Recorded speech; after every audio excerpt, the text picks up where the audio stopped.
Hear, all Yahshua. Put away the idols from your homes, your secret places, and your heart. Exodus chapter 20, verse 4 to 5.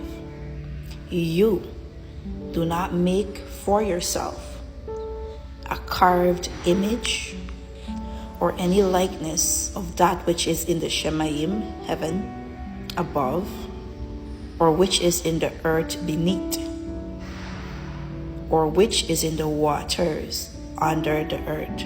You do not bow down to them, nor serve them, for I, Yahuwah, your Elohim, am a jealous Allah, visiting the wickedness of the fathers on the children to the third and fourth generations of those who hate me. And so you thought that this image right here, this is not idolatry? You thought this also is not idolatry? How about this one right here that everybody wears around their necks? These are even in the buildings where you go to worship at. Right here, here too, and here. So you thought that idolatry looks just like this? You thought it was just this and this? Wake up. This right here is more accurate. And we're gonna get back here to this guy because he is the one that deceives the whole world. Notice what is written up there. Notice that. We're gonna get to that part. This is how they try to confuse us. This is how they have deceived us into bringing these images into our hearts, into our homes, and even in the place whereby you go to worship.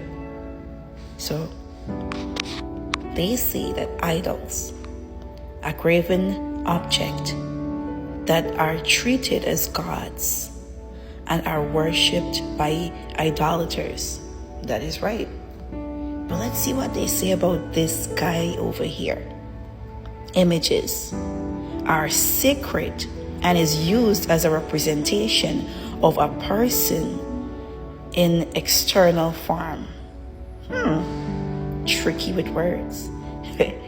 They are not worshipped or treated as gods, but are venerated. What?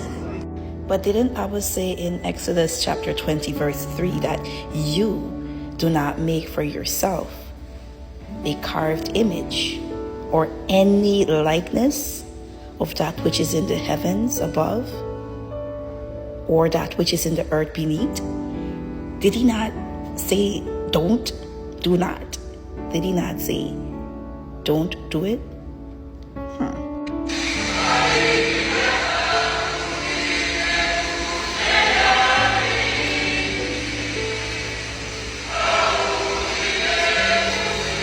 It's really sad because most of you are still awaiting that deception when that deception is here and it's been here for a long time. They have deceived you into believing in this. The Messiah, the Hebrew Messiah, did not even die on anything looking like this. But this right here, this, a vertical pole, a stake, that is what he died on. A stake, not a cross, not a cross. And let's get back to the whitewashed Messiah.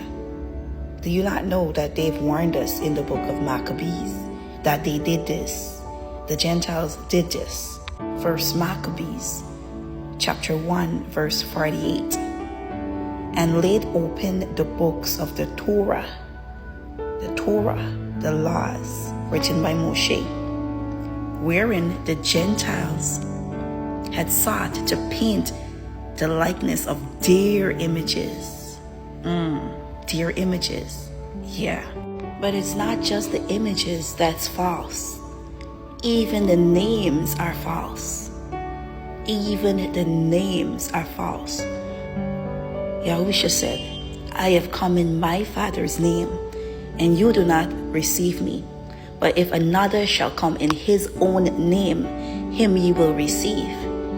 And that is a sad reality, because most of the world already received the false one, the one who comes in his own name. He comes in his own name. He brings his own image. An image that looks absolutely nothing like what Mashiach would have actually looked like when he was on the earth. And that Mashiach preaches that the laws are done away with. He's the one that makes you feel that you no longer need to keep the Torah, because you believe that that Torah was nailed to the cross. And let's not forget that the letter J did not existed until about 500 years ago.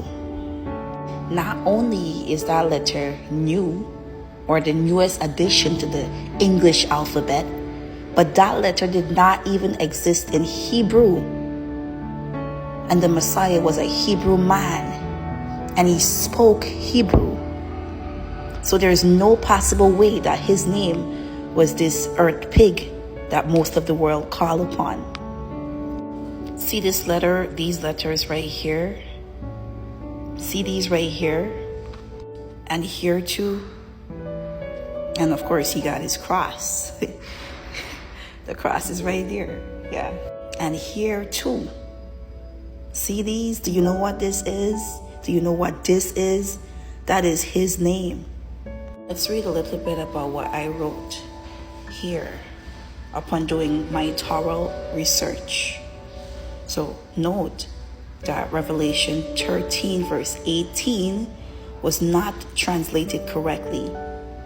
The number is not 666. And if you have your Strong's Concordance, go ahead and fact check every single thing that I'm seeing here. 666 is not the number. It should really be this symbol right here. This symbol right here. That is the symbol. That is the Greek symbol that should be in the place of 666. And it has absolutely nothing to do with a number. So what is that symbol? What does it mean? Well, that first X is she. And of course, this is Greek. That second symbol, that XI, that is the exact same thing we've been seeing on those paintings and on those photos of that guy, right? That same guy. And then there is the last symbol, which is stigma. But what does it really mean? Well, looking up those symbols, you'll see that the X, it represents a wooden cross. A wooden cross, like an X or a T shape. That is the same cross. That is the same cross. And that XI that we've been seeing on his paintings, well, that is his name. That right there is his name. That is JC. However, it's pronounced as whatever that is. Whatever this is right here. Whatever that is. I cannot pronounce it. I do not know how to pronounce it. Coincidentally, the mark of the beast just happened to have a name that is worshipped, an image that is worshipped. Oh, you gotta go research that yourself. Go research it yourself. Pause and read everything else that I've said here. But did you know that the Most High, YAHUAH, that is his name, he also has a mark? Read those scriptures that speak about his mark. Recognize that his mark is not physical. His mark is about obedience. That is his mark. His Torah is his mark. And Read these scriptures, all right here, that speaks of the mark of the beast. And you'll continue to see one theme, a name, an image, a name and an image that is worship. It's all about worship. It's always been about worship. But they've deceived us into thinking that it's a tattoo or it's a microchip. Oh, you got to be reading the scriptures, because this world is full of lies. It really is. And here is this guy again with his name. His name right here. That right there, that is his name. That is his name. Yep. The Most High said, "Come out of her, my people, lest ye share in her sins." So come out of her and know Yahuwah. Shalom.